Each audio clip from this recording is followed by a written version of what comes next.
Morning to all the delegates that are joining us today from all corners of India and this time from other places of the planet, as the opportunity of these particular times allows us to connect in the spite of the physical frontiers from different countries, making even bigger that sense of unity.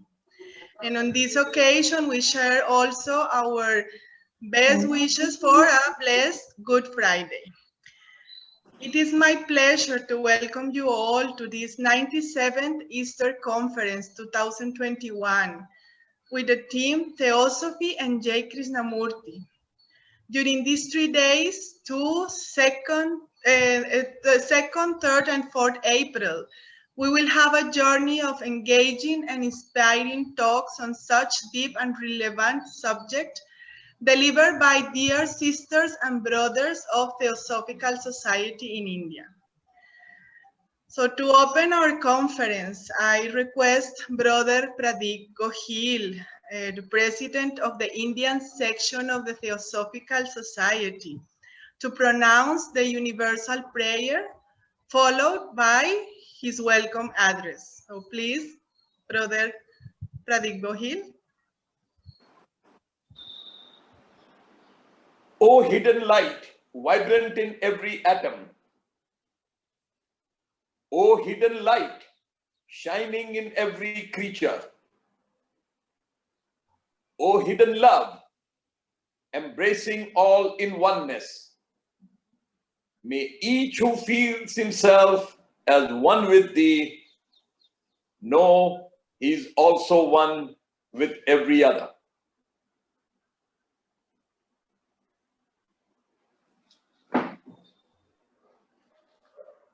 Well, brothers and sisters, good morning to all of you on this lovely, bright and sunny spring morning. And I'm so happy that a very nice conference has been organized. On behalf of the Indian section of the Theosophical Society, which is hosting this program, I would like to welcome you all to the 97th Easter Conference.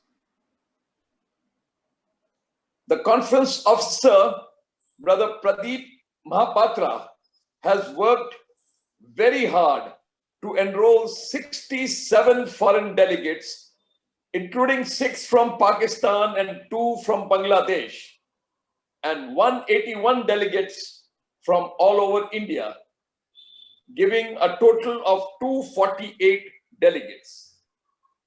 Hearty greetings and good wishes to all of you.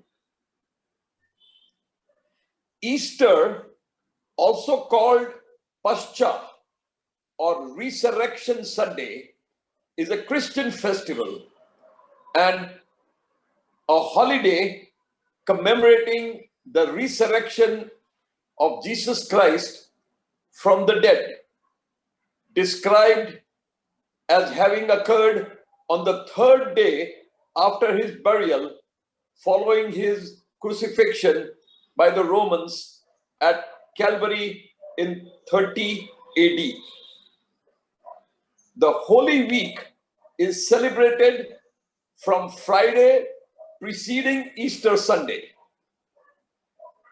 Easter always falls on the first Sunday after the first full moon following the spring equinox, which is on March 21. Spring also means the coming back to life of plants and trees that have been dormant for the winter, as well as birth of new life in the animal world. Given the symbolism of new life and rebirth, it was only natural to celebrate the resurrection of Jesus at this time of the year. The naming of the celebration as Easter seems to go back to the name of a pre-Christian goddess in England, Easter, who was celebrated at beginning of spring. The Theosophists probably called the conference held from Good Friday to Easter Sunday as Easter Conference to draw parallel to the resurrection of the divine spark within us as a result of hearing different speakers talk on theosophical subjects. May the divine spark come to life and grow in all of you throughout this conference. We have a wonderful theme for this conference: Theosophy and J. Krishnamurti. Sri J. Krishnamurti is recognized as one of the perceptive original thinker and teacher of our age. He was born in Madanapalle in Andhra Pradesh in 1895. After his mother's death, his father offered his services to the Theosophical Society in Adyar, Madras, as it was then called. There, the boy came to the attention of C.W. Leadbeater and Annie Besant, the then president of the Theosophical Society, who discerned in him the potential of a great spiritual teacher.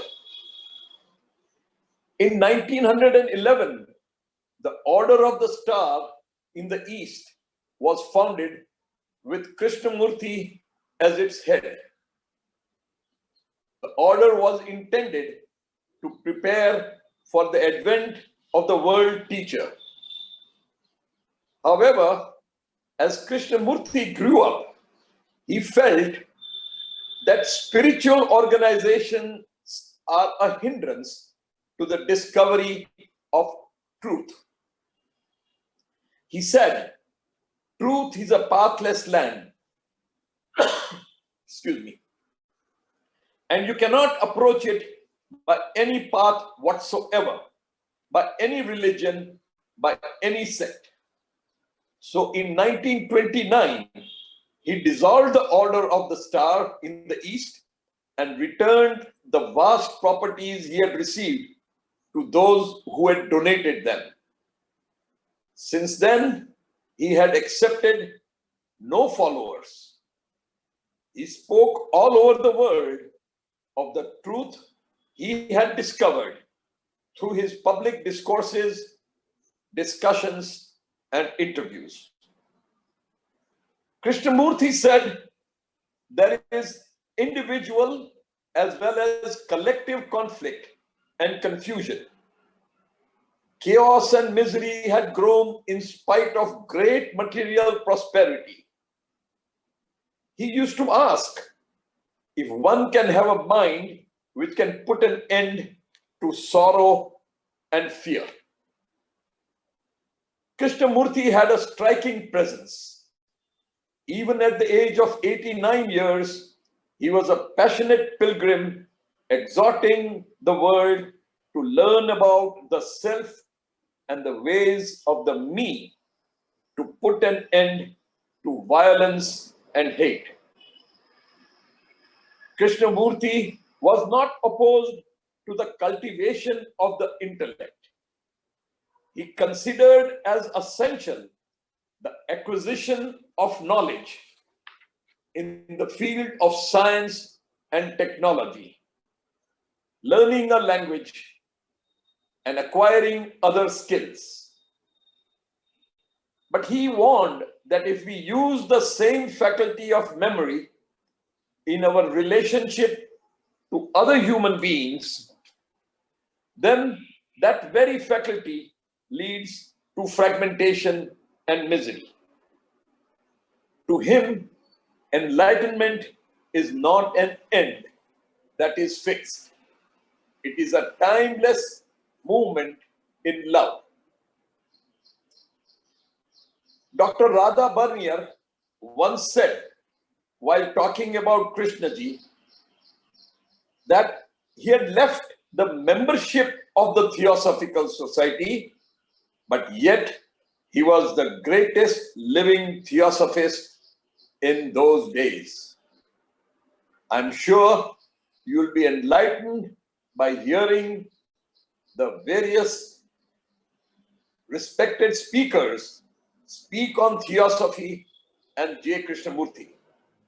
I wish you all a very rewarding experience in this conference. Thank you.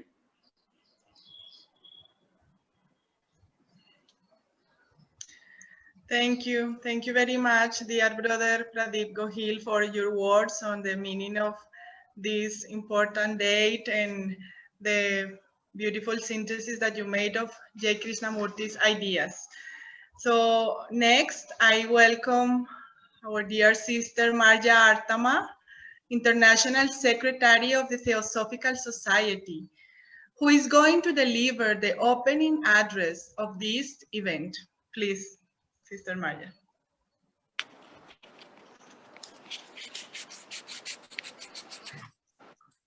Thank you.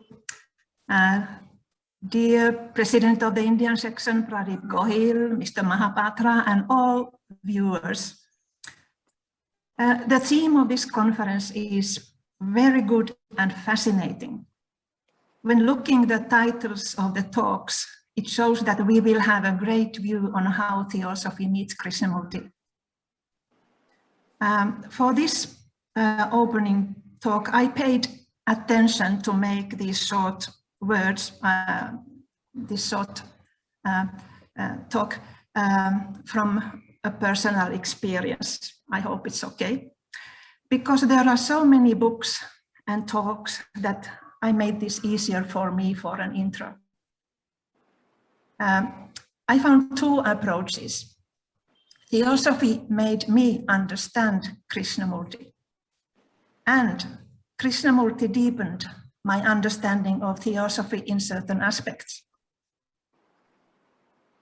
How did theosophy make me understand Krishnamurti? Let me start that theosophy to me means a wide worldview, which can be explored with open mind. Science, philosophies, psychology, even religions, of course, opens the understanding that we need. We need the understanding, and it opens it. Our consciousness get uplifted. It is the touch with ageless wisdom that deepens the self-realization and hopefully self-transformation. That is which I think Krishnamurti talks by becoming aware, be conscious, be present, take the journey of self-discovery. In addition, theosophy talks about oneness and voice of silence, which are, I understand, Krishnamurti's experience under the pepper tree. I think everyone knows about that. And what he says about silence without a thought. Because there were these theosophical views, understanding Krishnamurti was more evident for me. It was in my young adulthood that I got to know of Krishnamurti at the Theosophical Society. I mean, I got to know that such a person is living, real, so to say. Some of his conversations with the public did not relate to me at that time, so I was not too enthusiastic in the beginning. But what did resonate me were stories from theosophists who had met him or who were discussing about Krishnamurti. One of the major subjects for me at that time was meditation, which we did learn at the Theosophical Lodge. The Youth Lodge was not so much in that, but the other lodge which I attended as well explained about meditation. And what Krishnamurti talked about meditation and oneness experience made a good connection to his approach and theosophy. Then it happened that I decided to go by myself few weeks travel in Europe. From Paris, I headed for Switzerland, where one person asked, "Did I see the advertisement on the wall that Krishnamurti is talking at Saanen?" When she told that Saanen is in south of Switzerland, I took a train next morning and found the place at the mountain area. You know, this is already over 40 years ago. For a young person, such thing as seeing hundreds of peaceful and thoughtful people gathering together was an extraordinary experience. I probably was more fascinated about the surroundings and gatherings of people with the spirit of freedom than about Krishnamurti. But I listened to him sitting cross-legged on the ground in the large tent. But something became relevant. It is the only thing that I remember from his talks that summer. He talked about observation without observer. I did not, of course, quite got it then, but that idea remained with me for decades. It is now over 40 years that I was at Saanen. As comes to observation, in theosophy we talk about awareness, open mind, meditation without a thought. Same thing in a sense of quieting the mind. What about the observer?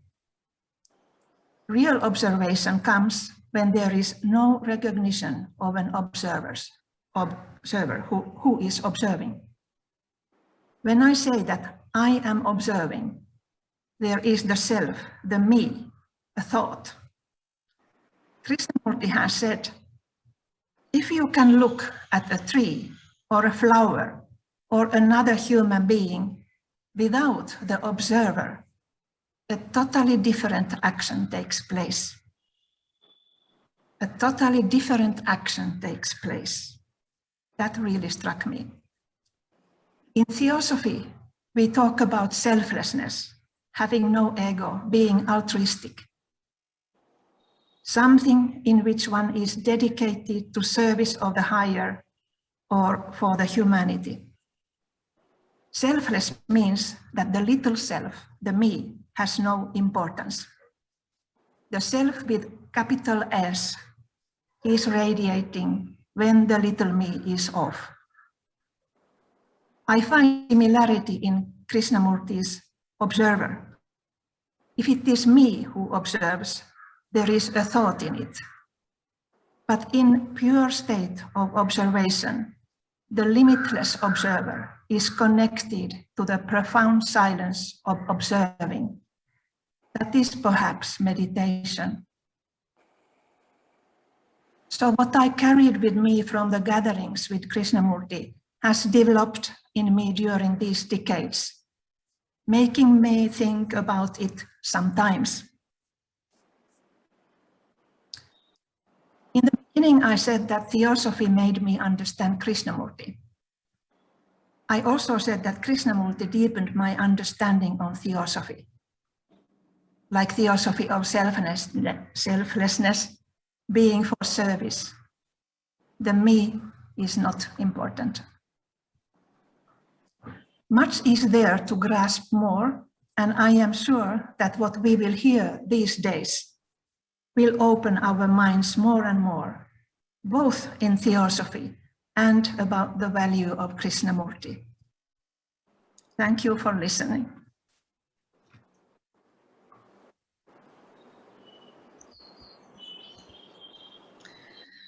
Thank you. Thank you very much, dear Marja, for sharing with us this personal journey towards the understanding of Krishnamurti's teachings and the relation that they have with theosophy. Thank you very much. Now, I request Brother Pradeep Mahapatra, who is our conference officer, to deliver the welcome messages. Brother Mahapatra. Thank you, Sister Catalina, for your nice, humble words. For that, I must convey my gratitude to Brother Shekhar Agnihotri, Catalina, Sister Subhalina, who are helping me to coordinate this Easter conference in their humble capacity, and guidance I received from our Indian section president, Brother Pradeep H. Gohil, Treasurer Narayanji, and also Maria, and almost all senior members. So it gives me great pleasure to read the messages from our international president, vice president, and president of Indian section, Pradeep H. Gohil. But before doing that, let me use the words of Mahatma. In his letter, he mentioned, we must popularize theosophy by using best means available at different times. Now, we are in the age of a modern technology in which it will helpful for us to reach nearer the humanity, nearer the world outside India also. So what is that modern technology? Modern technology is all about efficiency and speed. It is about ensuring face-to-face communication, communicating you to your healthcare provider, as well as empowering each one of us to reach nearer to each. So world becoming one now, and we becoming more efficient handling as per our capacity to the technology which we are doing now. And if the Blavatsky or Alcott would have been now, they must have used this technology to popularize or to disseminate theosophy to the world. Let me read out the messages. Our international president, probably it may be his first Easter conference where we are going to read his messages. Although we regret, it is the words of the international president, although we regret that the Easter conference will not be held at Adair this year physically, I am very happy about the way the theosophical work has grown online. I wish every success in this year's virtual conference on theosophy and Krishnamurti. More than ever, a deepened awareness of the contents and processes of our minds is required. The ageless wisdom and J. Krishnamurti's elaboration are priceless guides in this process. With all best wishes for a successful gathering, of course, through Zoom online. Now, Dr. Deepa Padi, International Vice President, it gives me immense pleasure to convey my warm greetings to organizers and participants on the occasion of 97th Eastern Conference of Indian Section to be held on April 2nd to 4th, 2021. The theme of the conference, Theosophy and J. Krishnamurti, is quite interesting and needs to be deliberated upon. We must know that the difference between what Theosophy teaches And what J. Krishnamurti advocates are only superficial, not essential. It is our limited knowledge of both that creates confusion and conflicts in our mind. I hope a deeper study and understanding of both would remove the superficial differences and take us beyond all these. Wish you all a very effective and enlightening Easter conference. Then our President, Indian section, Brother Pradeep H. Gohil. He sent a very interesting message. Hearty greetings and good wishes to all the participants. The theme is very interesting. Subject Theosophy Krishnamurti. J. Krishnamurti is probably the most misunderstood seer. In his opinion, he was the greatest living theosophist in the history of theosophy. He practiced the freedom of expression given by Theosophical Society, and his original thinking gave new insight to people in the world on spiritual religion. I wish the conference every success. With these words, I conclude. Thank you, Katerina.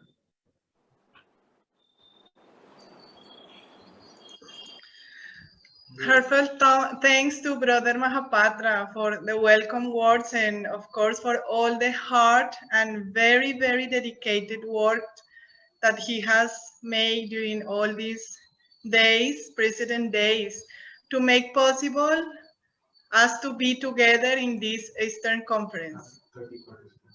We have by now already 131 participants with us today. So thank you very much, Brother Pradeep Mahapatra, for all your work. Now it is a pleasure for me to introduce our first speaker of this journey, Brother C.A. Shinde. Brother Shinde is a retired zoology professor who worked at Sangli and Pune for 37 years. He is the author of 10 textbooks in zoology for undergraduate students. He has been a life member of Theosophical Society and renders his service to TS since 1975. He has been also president of the Marathi Theosophical Federation for 2 terms. Professor Shinde has conducted seminars, School of Wisdom, workers training camp, study classes at various places throughout India as a national lecturer of Indian section, and his many articles are published in the Theosophist, Wake Up India, Theosophical Digest, the Indian Theosophist, and many other Federation journals. He has as well given many short talks and participated in international symposiums during convention at Adyar. Brother Shinde made a compilation of Mrs. Radha Burnier's The Watchtower articles, which is published as a book entitled The World Around Us. He is currently a resident at TS Adyar with his wife and works as the librarian of the Adyar Library and Research Center. He is secretary of Olcott Memorial High School and also has participated in various activities of TS at Adyar. Professor Shinde is also a GC member and EC member and acts as an international speaker of the Theosophical Society, thanks to which he has had the opportunity to deliver talks in Sri Lanka and Crotona Institute. I invite Brother Shinde to share with us his thoughts about Krishnamurti, a loved spiritual teacher of the 20th century. Please, Professor Shinde. Good morning, brothers and sisters. Once again, I wish this 97th Easter Conference a grand success on the theme Theosophy and Krishnamurti. My special thanks to International President Tim Boyd, International Secretary Marja Arthama, and President of Indian Section, Brother Pradeep Gohil, and Convener of Pradeep Mahapatra, and Sister Catalina, who introduced me. Good Friday, brothers and sisters, and hope our Buddha consciousness, our Krishna consciousness, our Christ consciousness, whatever may be the name, ever be alive in spiritual realm and guide us. Brothers and sisters, my topic is Krishnamurti, a loved spiritual teacher. We all loved Krishnamurti because he made us clear in 1929 only about who was his beloved, and that impressed us too much. He said, my beloved is the open skies, my beloved is the flowers, my beloved is every human being. So what we see in his life, this was not a grand statement merely, but his whole life was an impersonal life. He never had a feeling that some are low and others high. This equality was really ingrained in his constituents. Rather, it was his daily practice to listen to everybody always. That is, he listened, he has written and listened to everybody. It was his daily practice, as I said. And what he has written, this has written in his commentaries on living. You know, he was watching and listening to the scientists, to the intellectualists, to the politicians, to everybody, because he saw the divinity, rather the core of thing in them, and therefore there was no inequality stain in his consciousness. Really, if theosophy is an art of living, then I think, 1 minute, please.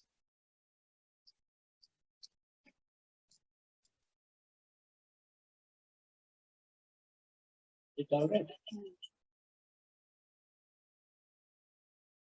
My video. Not correct. Huh?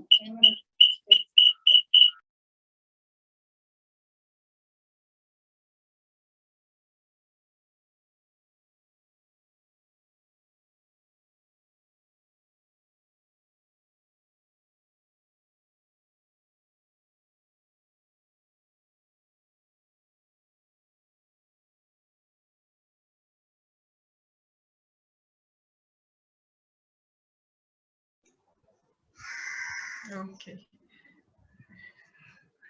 Professor Shinde is solving some technical issues there. If you can.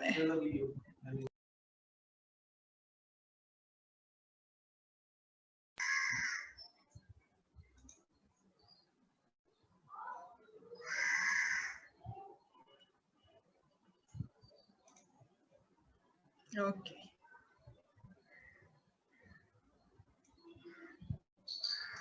Okay, Professor Shinde. Now, can you please unmute yourself? Is it all right? Yeah, you can maybe you can maybe put it up a little bit because your face is not completely calm. Okay, now it's okay, I think. Yeah, it's good. Yeah. Again, I came to the mobile. Okay, That okay. laptop I kept aside. Yeah, okay, So, Professor Shinde, it's if okay. theosophy is an art of living, you stop it. If theosophy is an art of living, then I think Krishnamurti taught us this art of living by his own example of living without any expectation from anybody. He said it is easy to speak about love, but it is not easy to love in true sense of the term unconditionally. He gave us hints also of importance of self-study. And when I understand what he said, it is very important to know. When I understand myself, I understand you. And out of that understanding comes love. So try to understand yourself, what you are, not what you should be. And what we have to remember are three things of supreme importance he put at our disposal. Number one importance point is global perspective. Second, concern for human being. And third, deeply religious outlook. And again, he insisted, this third is very important, deeply religious outlook. I am concerned with these 3 points in my talk. He himself was an example. He was an ideal who influenced human consciousness, and I hope brought mutation in human brain, which is million years old, and he has become the slave of habits with fixed cerebral patterns of behavior. This is very important to contemplate for all of us. We know every spiritual teacher like Buddha, Jesus, even in our theosophical leaders, teachers like H.P. Blavatsky, even Sri Aurobindo, who had aimed at saving the world from sorrow and misery. I think Krishnamurti also not only served humanity with his purpose to set mankind unconditionally free, but also traveled around the world till the age 90. He continuously gave talks, met many people, individually as well as in group. He never said to suppress pleasure or to give full freedom to pleasure, but he certainly asked to find out its contents, its nature, and then only you can get insight into it. No doubt, still questions come to our mind. Who is Krishnamurti? How was there a very innocent mind throughout his life? What is that otherness, the sacred manifestation? If it is there, then what is the purpose of its manifestation? These are the questions which are still in our mind. Is it really for awakening of intelligence in this human civilization? Is it really to bring mutation in human brain? Let us be with such questions. As we know, water cannot find out what water is, but it can become one with the water. We are all in the ocean of human consciousness. So if we go through the instructions of the masters of the wisdom, who assigned this work to Dr. Annie Besant and C.W. Leadbeater to prepare a vehicle for their noble task, and then perhaps we get convinced how and why the dedicated, both of them, Annie Besant and C.W. Leadbeater, dedicated to serve humanity, to preparing the vehicle for the spiritual teachers. I would like to quote 2 letters from the masters of the wisdom, especially the master K.H., who was his teacher. Actually, he says, because at the feet of the master, the instructions are given by these masters to Alkyone. And this letter is already published in the Theosophists 1932. And this gives much information. I would like to quote here because it clears what responsibility both Annie Besant and C.W. Leadbeater took to train and to accomplish the master's instructions to their best possible. And the letter goes like this: they have lived long in hell. Try to show them something of paradise. I want them to have everything exactly the opposite of their previous conditions. I want them surrounded by an atmosphere of love and happiness, confidence, regularity, perfect physical cleanliness, and mental purity. Don't forget that the evils are ingrained customs which will readily reassert themselves. They must be removed from them as much as possible. And remind them that if not removed, then that undo the effect of your patient labor. So here he instructs that efforts will be undue if we are not listening to them. Further, letter goes like this: so keep them as far as you can within your own aura or within the aura of Annie Besant, so that they may be protected from all evil or cruel thought, and that the new vibrations may presently grow strong enough to be unaffected by the upwelling of the old. I want you to civilize them. I want you to teach them to use spoons, forks, nail brushes, and toothbrushes, to sit ease upon chair instead of crouching on the ground, to sleep rationally on a bed, not in any corner like a dog. Long hours sleep are specially necessary, but take care that they do not sleep in the pyjamas which are responsible for so much evil in your civilization. I am quoting this letter of Master K. Then one more letter of Master M in 1912 that goes like this: you have before you a difficult yet most interesting piece of work, that of helping him to bring the lower vehicles into harmony with the splendid development of the causal and mental bodies which has taken place tonight.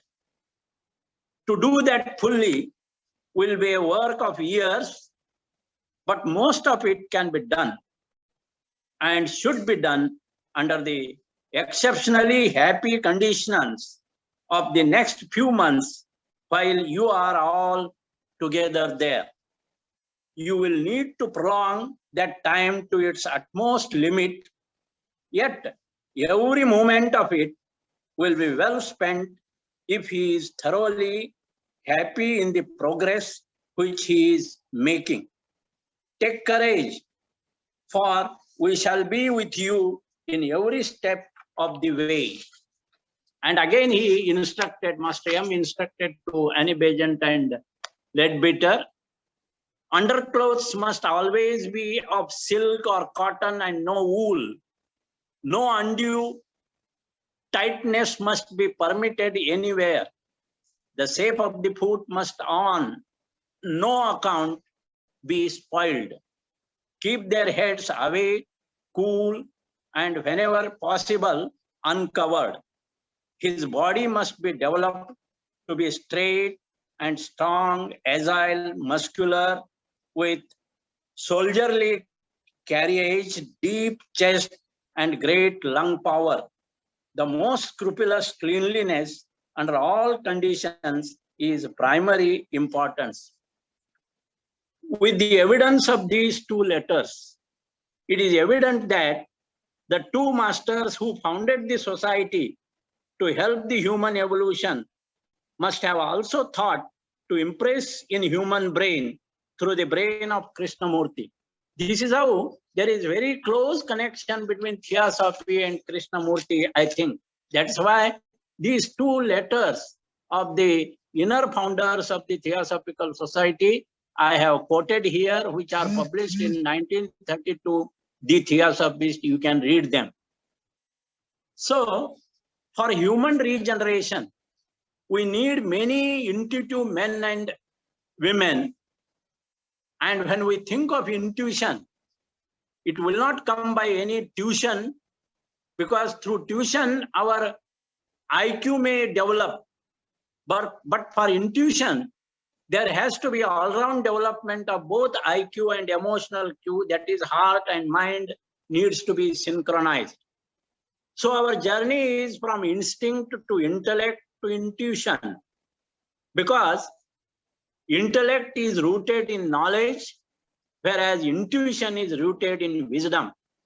There are already many animal instincts are at work in human body, which are need to be first discovered individually by the discipline of observation without evaluation and condemnation. Then this is what we understand as the process of humanization, for which we must use our intellect or talent for being very careful, not yielding to animal passions, and often as soon as we notice them, we must be able to drop them, let them go attitude needed to be developed. That is what Krishnamurti hinted when he said, when the real is known, the false disappears automatically.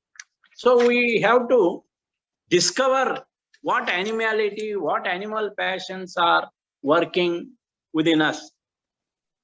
He said there is no evolution now, but there has to be psychological revolution.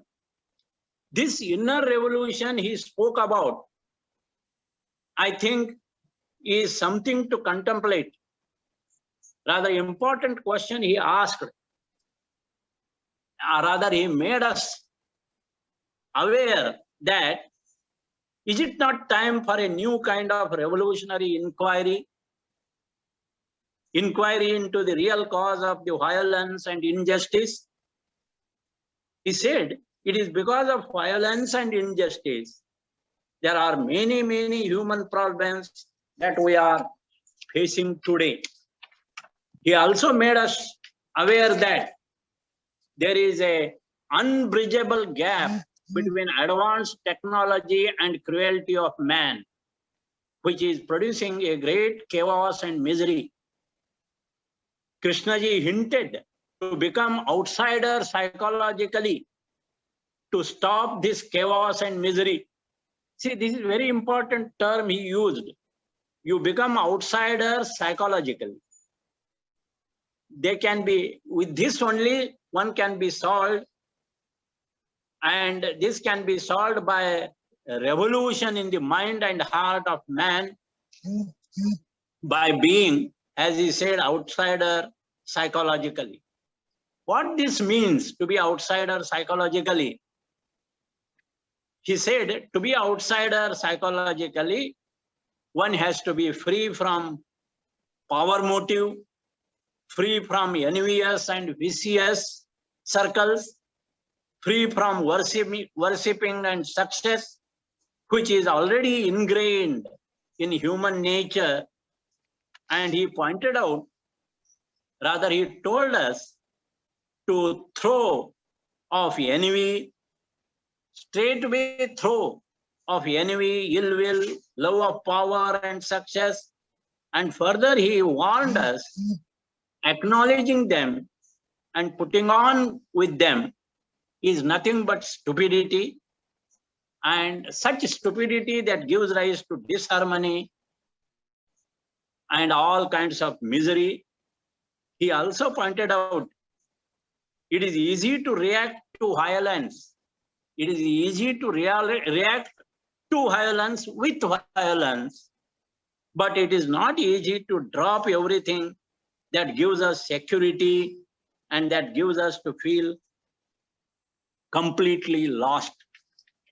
So it is very difficult.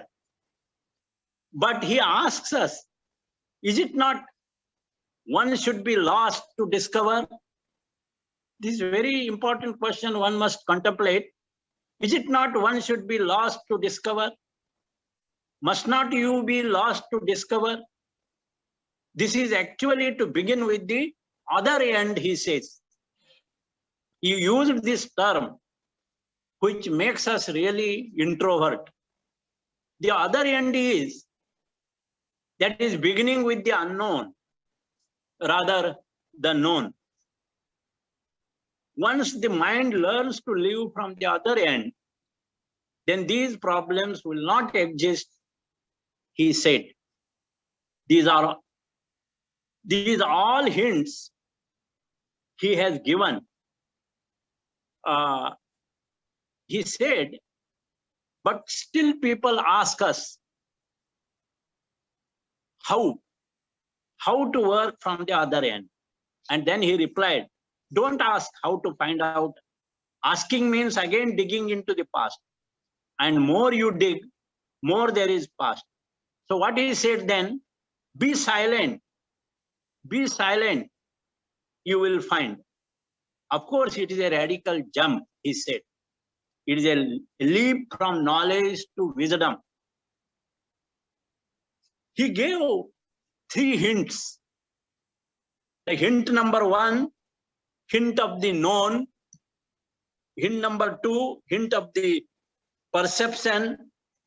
And hint number 3, hint of silence. As a real spiritual teacher, he has given us this individual task to take it up. The function of the intellect, the very first hint he gave, hint of known. He said, knowledge needed in connection with the various skills for physical and intellectual tasks. They are definitely needed and they need to be respected. He never condemned such knowledge. But what he asked to realize that such knowledge is helpful like a ladder up to certain level. But once we are there, we no longer lead the ladder. Otherwise, he said, it leads to intellectual pride, skill pride, power pride, etc. So one must be free from such pride. This is actually, he hinted, hint of the known, because the function of the intellect, he said, I don't know if you have considered its nature and activities.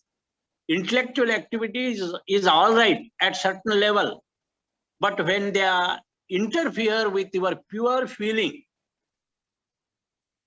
the mediocrity sets in. So to know the function of the intellect, to be aware of that pure feeling, without letting them to mingle and destroy each other, that is what it is needed. And this requires a very, very clear and sharp, penetrating intellect. Asking question to oneself like, are we ever alone? Or are we carrying with us all the burden of yesterday? If so, how can we have global perspective? This is what hint of the known he gave to us to develop the global perspective. Second hint he gave us about the perception of all things around us as they are with our whole heart and soul. It is to look throughout, or it is to look through the things rather than looking at the things. looking through things is impersonal and looking at things is personal. For this, what we have to remember is everything is within us.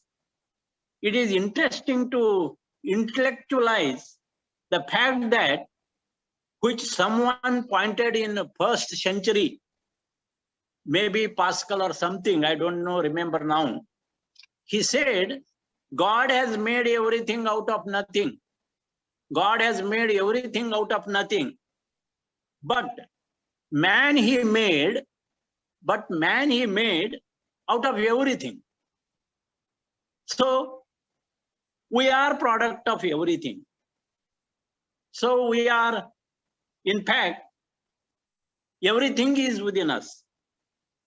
We have power to regenerate ourselves and thereby regenerate the humanity.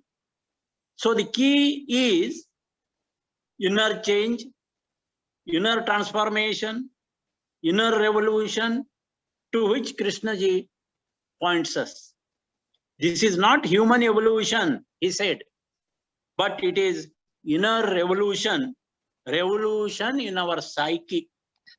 When we realize this power of change, power of truth, we can bring forth that power anywhere, anytime, and in any situation.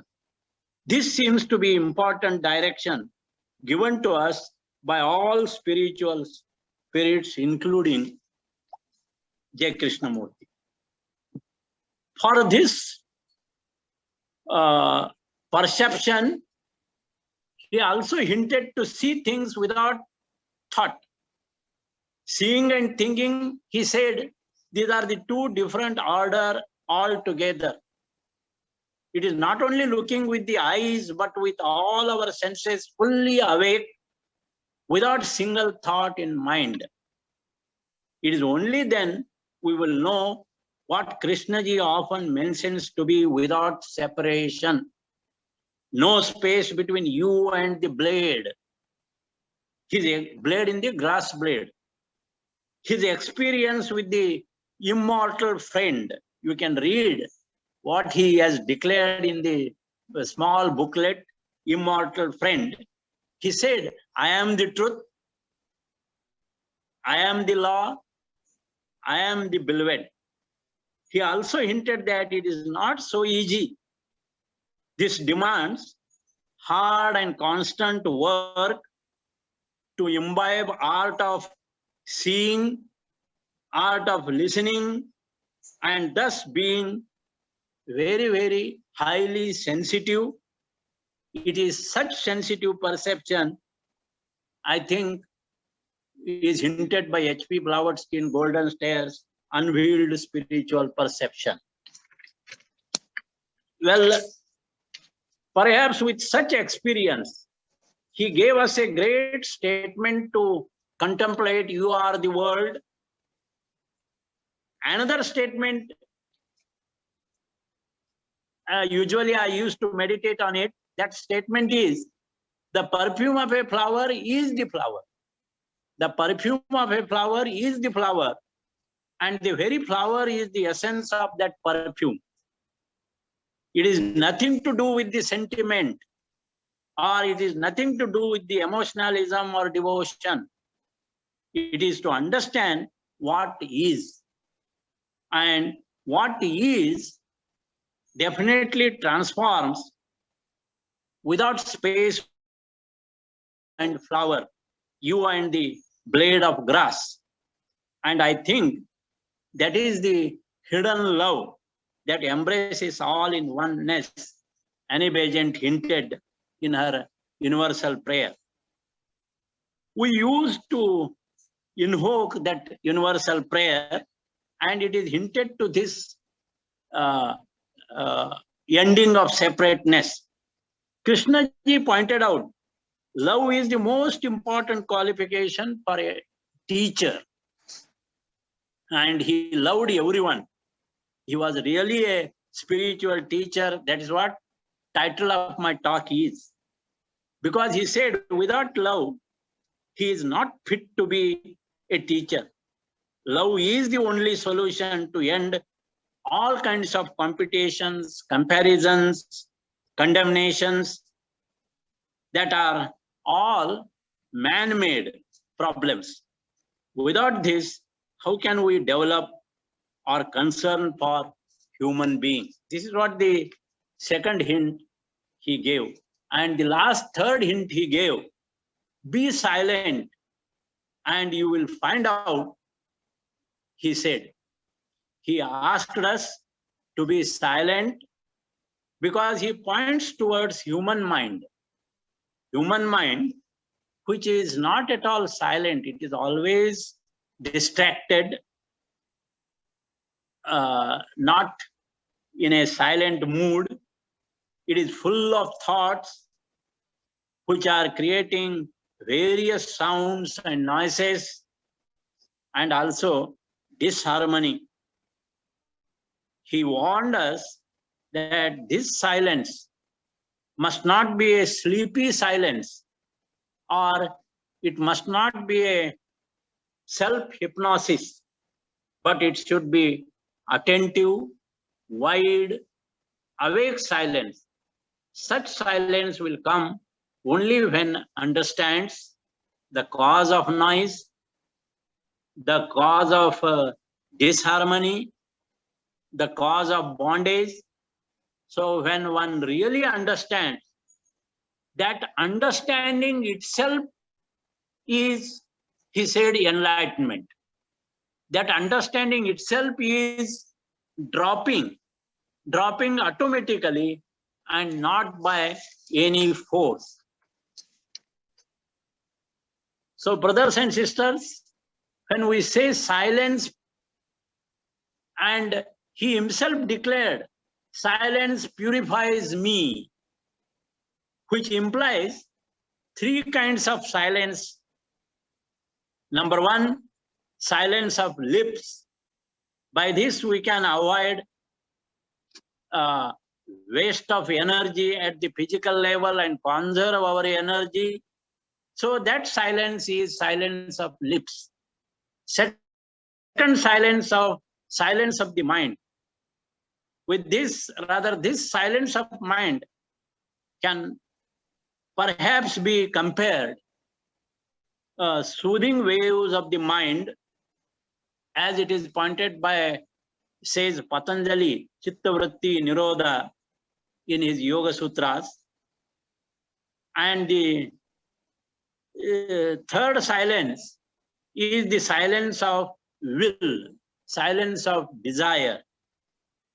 That is, chattering of desires of forms often unconsciously act as the background as to speech and mind, because such chattering mind affects our speech and mind.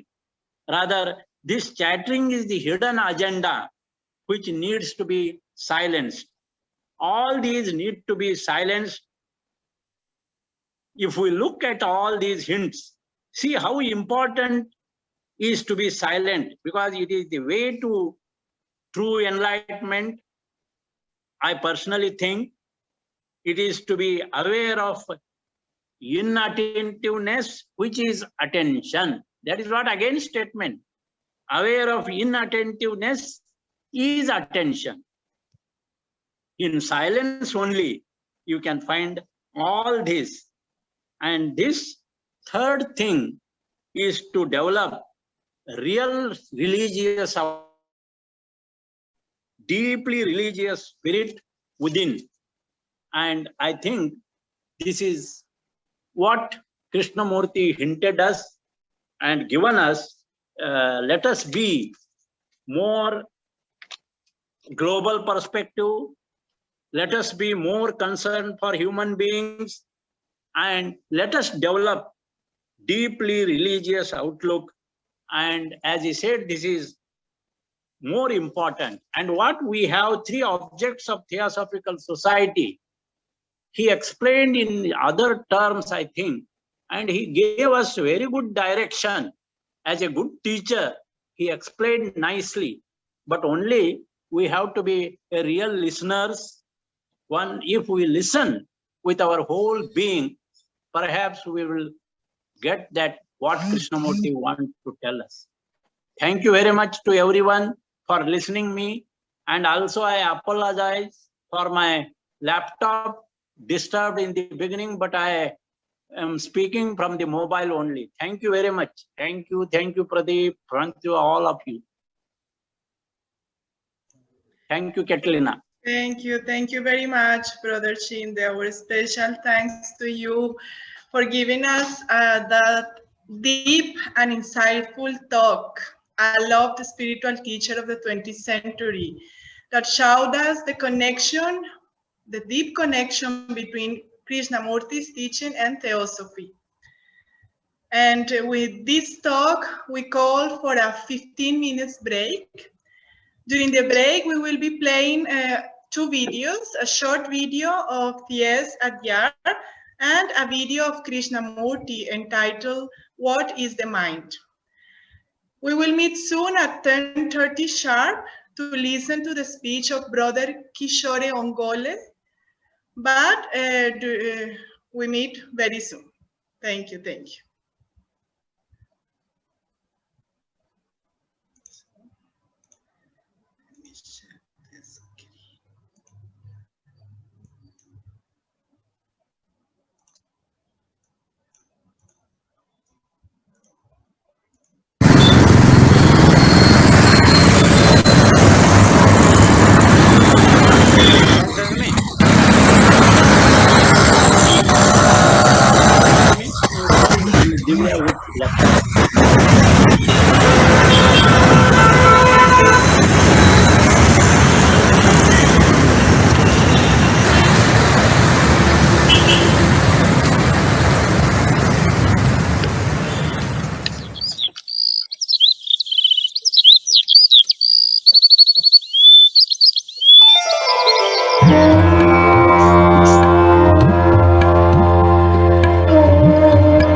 Well, as we still have some minutes remaining to continue this morning session, we are going to share a small video also made by Lab Foundation India.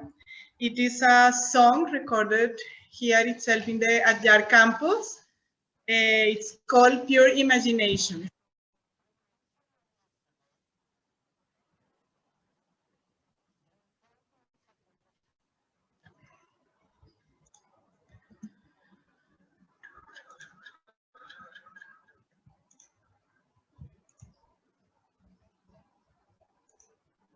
So I'll share the screen so we all can enjoy this beautiful song. Okay.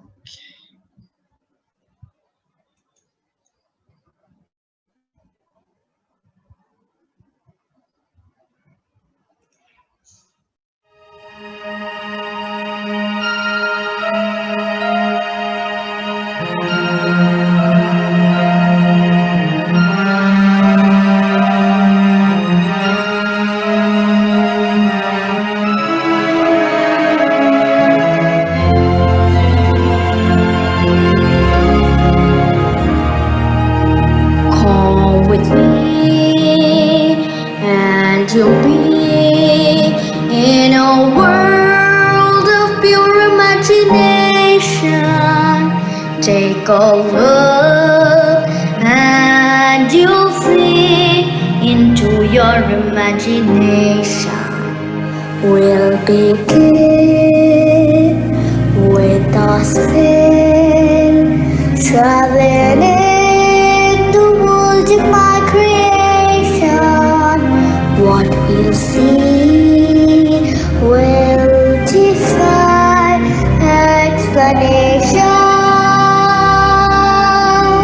If you want to view paradise, simply look around and view it. Anything you want, do it. Wanna change the world? There's nothing to it. There is no life I know to compare with pure imagination. Living there, you'll be free if you truly wish to be. If you want to see magic land, close your eyes and you will see one. Wanna be a dreamer, be one. Anytime you please, and please save me one. There is no life I know to compare with pure imagination. Living there, you'll be free if you truly wish to be.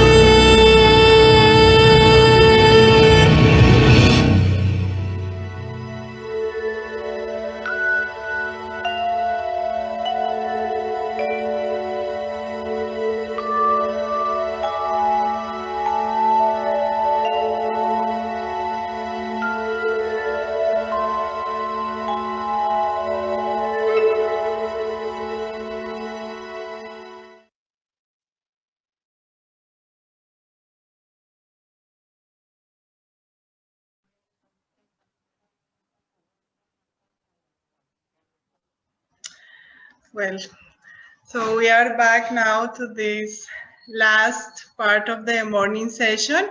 I just want to remind you that there will be a long break, and then at 4 p.m. will be the afternoon session. So just for you to keep with that in mind, and you can join us later at 4 p.m. once this second part of the morning session ends. So we are going to wait for some minutes for the talk of Brother Kishore ONGOLE.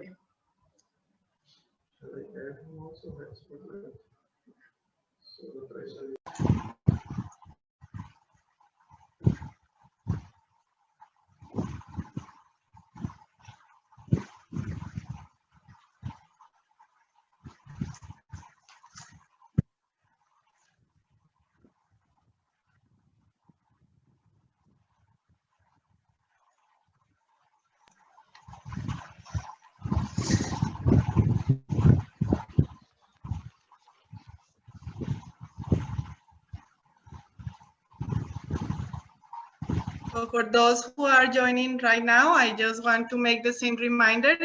After this first session of the morning ends, we will have a long break and we will go back at 4 p.m.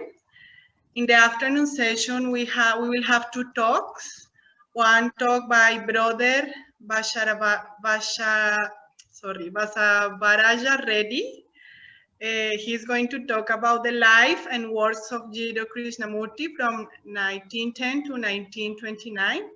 And later at 4:40 p.m., we will have a talk on intellect to self-knowledge by Sister K. Parvatama. And now we will continue with this second part of our morning session. Welcome back to everyone to this Eastern Conference 2021. And it's a big pleasure for me to introduce our next speaker, Brother Kishore ONGOLE. He's a member of Sri Krishna Theosophical Lodge, Guntur, India since 2009. Brother ONGOLE serves as a banker in Public Sector Bank, State Bank of India. He has participated in many workshops of Theosophical Society, Guntur Lodge, Adyar Lodge, Hyderabad Lodge, as well as in International Convention Adyar, India in 2010 and 2011. Brother ONGOLE was guest speaker at Guntur Sri Krishna Theosophical Lodge Besant celebrations in India in 2012, at Rayalaseema Theosophical Society Conference in Nellore Lodge, India in 2013, and recently he was a speaker at Russian Theosophical Society online seminar that was held on 30 January 2021, where he spoke about the topic stanza 1, sloka 2 of the Sacred Doctrine. In this opportunity, he will be sharing with us a talk based on 49 lives of Alcione. Brother ONGOLE, we invite you to join us, please. Thank you so much, ma'am. Namaste to all. Good morning, brothers and sisters. Greetings to all the delegates of 97th East Conference. Greetings to Sri Tim Boyd, who was re-elected as the President of the Theosophical Society. Greetings to Sister Artema. Greetings to Sri Pradeep Gohale. Greetings to all the team behind the smooth conducting of this wonderful conference.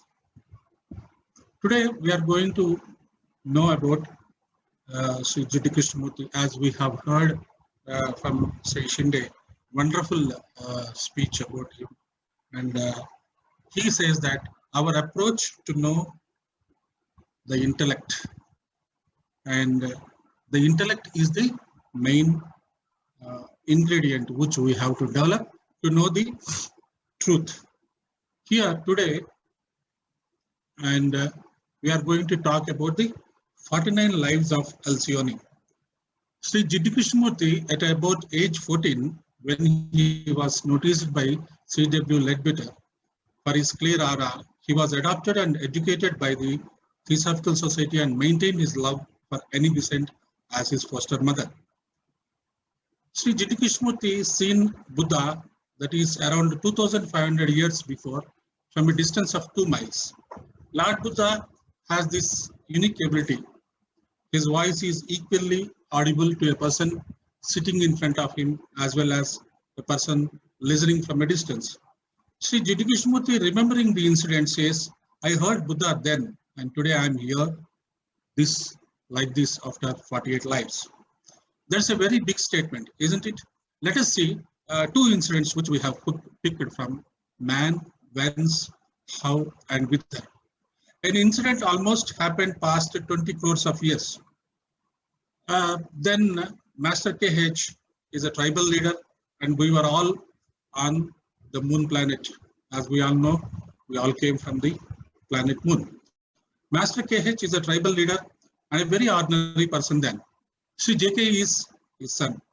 Madam HPB is the loyal pet dog and highly trained one to follow any of his master's orders. The dog protects Sri Jiddu Krishnamurti when enemies attack the tribe. Next incident happened after 95,000 years during the Atlantic period.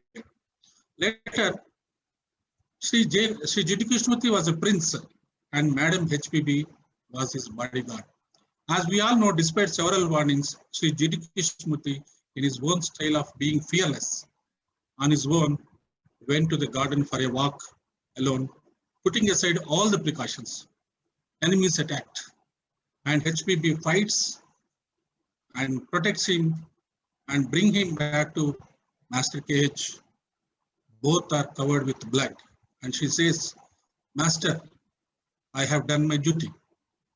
The blood is mine, not the blood of Jiddu Krishnamurti. Master KH says, in the name of the blood you have shed, we will be together until our souls are one. These incidents can help us understand Sri Jiddu Krishnamurti and his commitment to know the truth at any cost, As he says, freedom from fear, freedom from fear. Why that complex about fear? Now, we would like to know about Charles Leadbeater and Annie Besant briefly. Charles Leadbeater, 1854 to 1934, lived years. His star name is Sirius. As we know, some of the we will be knowing about the characters that he has written in Man, Whence, How, and Whither. Born in England, ordained as priest in the Anglican Church in 1879, joined the Theosophical Society in 1883, went to India with HPB in 1884, where he took the 5 vows as a Buddhist. In 1885, his master gave him instruction to open his psychic abilities. He wrote over 30 books. He and Annie Besant collaborated on many books and studies. Annie Besant lived between 1847 to 1933. Her star name is Heracles. Annie Wood was born in London. She was a British socialist, women's rights activist, writer, orator, and philanthropist. She met HPB in 1890 and joined the Theosophical Society. Annie Besant was president of the Theosophical Society from 1907 to her death in 1933. She authored many books on theosophy and collaborated with Leadbeater on many books and investigations. Here, why we have mentioned about particularly these 2 great people who have trained Jiddu Krishnamurti is the lives of Alcyone, an account of the last 42 lives of Krishnamurti as researched by Charles Leadbeater and Annie Besant. First published as a series of articles entitled Rents in the Veil of Time in the Theosophist in April 1910. Written to link together many lives of persons in consecutive order, throwing light on the workings of reincarnation and karma. Leadbeater assigned star names to the characters to follow them from life to life for continuity in his investigations and with the help of a great meditation he used to do in Adayar society. Let us, I would like to name a few characters or names that are mentioned in the Man, Whence, How and Whither, who are very much associated in the 48 lives of Alcyone, Sri G.T. Krishnamurti. The four Kumaras, Lords of the Flame, living at Shambhala, Mahaguru Bodhisattva of the time, appearing as Thoth, Hermes, Gautama, Surya, Lord Maitreya, present Bodhisattva, Manu, founder and the head of our root race, Viraj, Maha Chauhan, a high official now, Saturn, master the Venetian, Jupiter, now a master, Dhruva, master of Master KH, Mars, Master M, Mercury, Master KH, Neptune, Master Hilarion, Osiris, Master Serapis, Brihat, Master Jesus, Venus, Master Rakowski, Comte, Saint Germain, Uranus, Master DK, which we all call him as Jwalkul, Vulcan, Sir Thomas More, now a great master, and some more characters mentioned in Man, Whence, How and Whither. Alcyone, G.T. Krishnamurti, Castor, A.P. Sinnett, Fidus, G.S. Arundale, Heracles, Annie Besant, Melpo, Mabel Collins, Miser, J. Nityananda, the younger brother of G.T. Krishnamurti, Olaf, Damodar Mablankar, Focia, W. Kwan Judge, Sirius, C.W. Ledbetter, I don't know whether it is serious or serious, whatever, Celine, C. Janardhan Dasa, Siva, T. Subbarao, Talapragad Subbarao, Telema, D.K. Telang Jr., Thor, D.K. Telang Sr., Tripos, G.R.S. Mead, Ulysses, H.S. Alcott, and Vajra, the great Madam H.P. Blavatsky.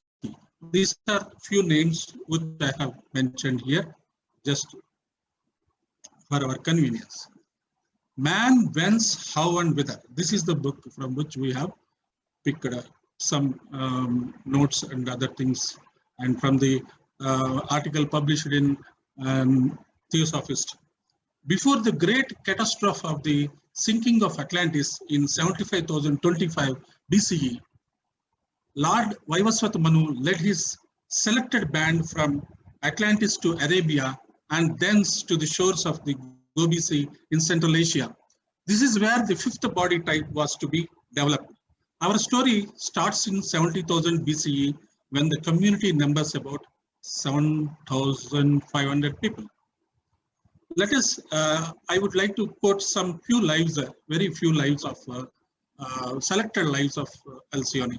Life number 19, 22,662 BCE, born a princess during the time of ancient Atlantis in what is now southern United States.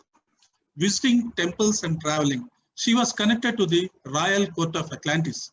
She lived to the age of 84. Life number 20, 21,750 BCE, born into a priestly family and destined to have a child of great importance. She died at the age 17, saving her infant Surya from a fire.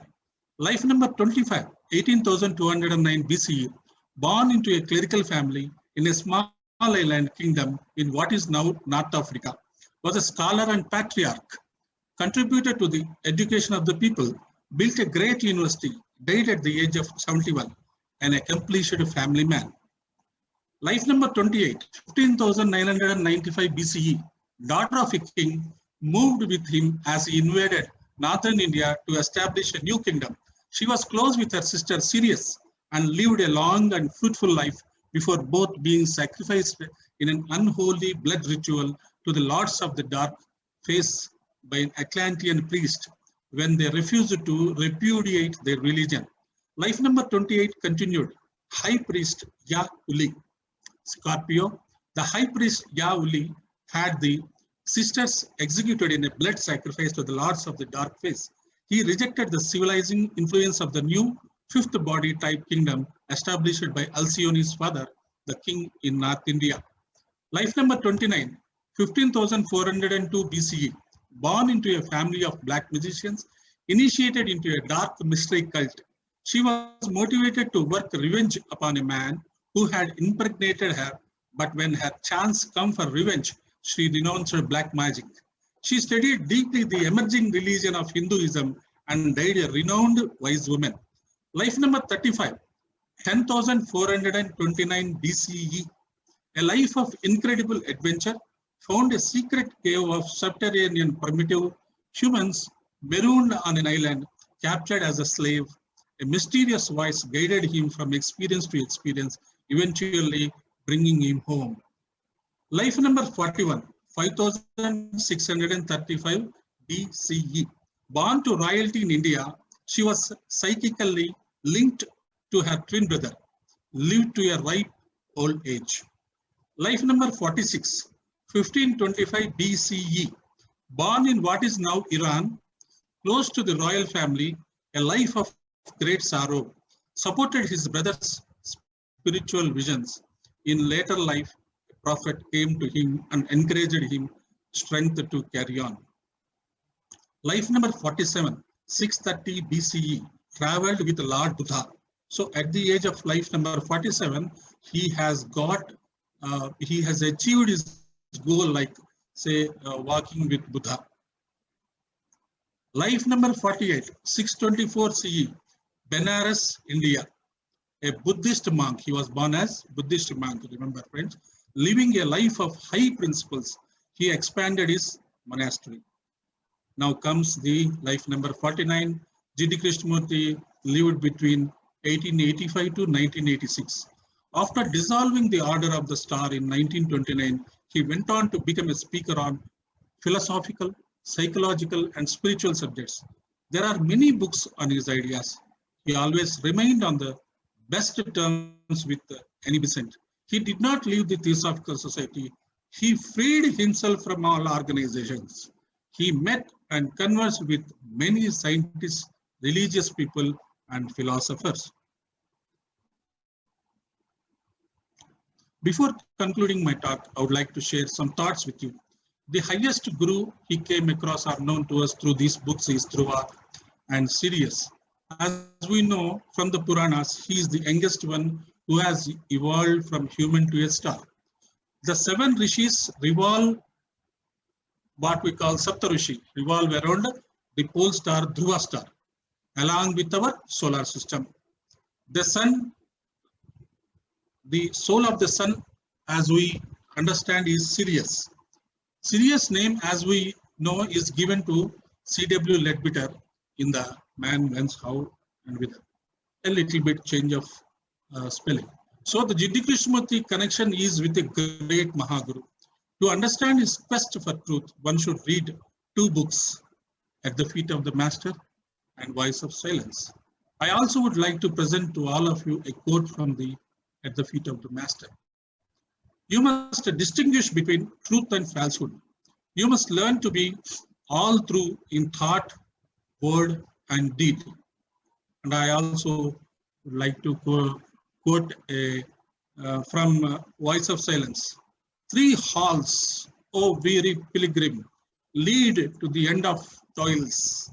3 halls, O conqueror of Mara, will bring thee through 3 states into the 4th, and thence into the 7 worlds, the worlds of rest eternal. Hall of ignorance is called avidya. Hall of learning, the hall is called the hall of probationary learning, and the hall of wisdom. Everybody has to cross through these 3 halls to know what is exactly the contribution of G.D. Krishnamurti to the spiritual world.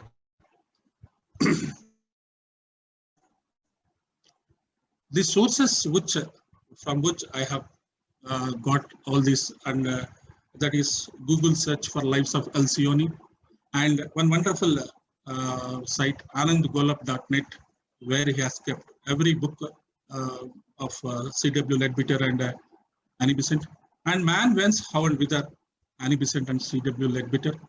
And 4th, Miss Susan Brown talk on 49 Lives of Alcyone. It's in YouTube. She's from Theosophical Society of Seattle. My gratitude to Ms. Susan Brown, who shared me her notes and research. Thank you so much for giving me this opportunity. Namaste to all. Thank you so much.